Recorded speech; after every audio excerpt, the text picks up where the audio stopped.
Hello. माल माल के माल? कैसन माल रे? ए माल। अरे बोल ना, केकरा से बात करे के हको? के बोला ही तू? माल रे छोड़ा, हमरा पहचाने ही मार के नाक मुंह फुला देबो। हमर बात ध्यान से सुन।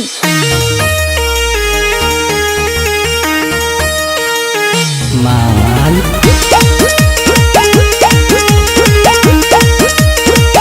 माल म्यूजिक बाय चंदन सिंह। फेरे कहाँ से फोन छोड़ा कैनी हरे? बोल कहाँ के नंबर लगैनी हरे? अरे क्या बोल रही बोले? फेरे कहाँ से फोन छोड़ा कैनी हरे? बोल कहाँ के नंबर लगैनी हरे? सच सच बता दे रे छोड़ा, पूछो ही सवाल। सच सच बता दे रे छोड़ा, पूछो ही सवाल। माल पगला है की रे? दिमाग खराब हो कौ? ए माल रे छोड़ा, घर में माई बहन नहीं हको की? माल गे मैया गे, देखी ना कोई फोन करके माल माल कैले है। बेसर में बुझाई है। बोले बोले के हमर माल हो कौ कैसन हाल की बोले बोले के हमर माल हो कौ कैसन हाल। अच्छा समझ गेले, उससे पूरा से सोनुआ बोल ही तू।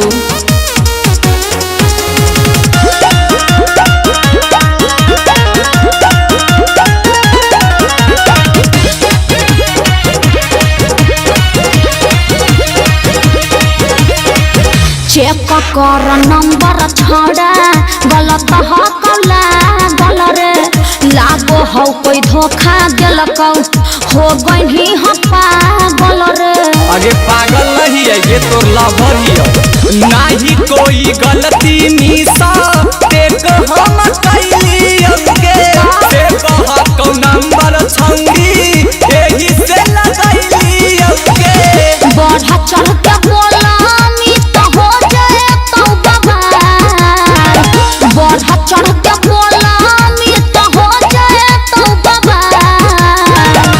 माल अपना बहिनिया के जाके बोली ना माल माल। ए माल ए छोड़ा, मारबो लोल पर चढ़ जावे पोल पर हैं। माल हे भगवान, ई छोरा मरबो नहीं करे है। बोले बोले के हमर माल हो कौ कैसन हाल। छोड़ा दे बोले के हमर माल हो कौ कैसन हाल। अरे सही सही बता, कन्हैया बोला ही कि ललुआ बोला ही तू?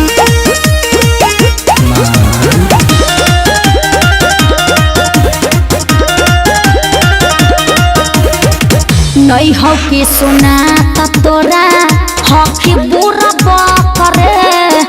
अमित यासी कभी की हो जाता सा करे। देख छोड़ा, सही सही बता, क्या बोल रही तू?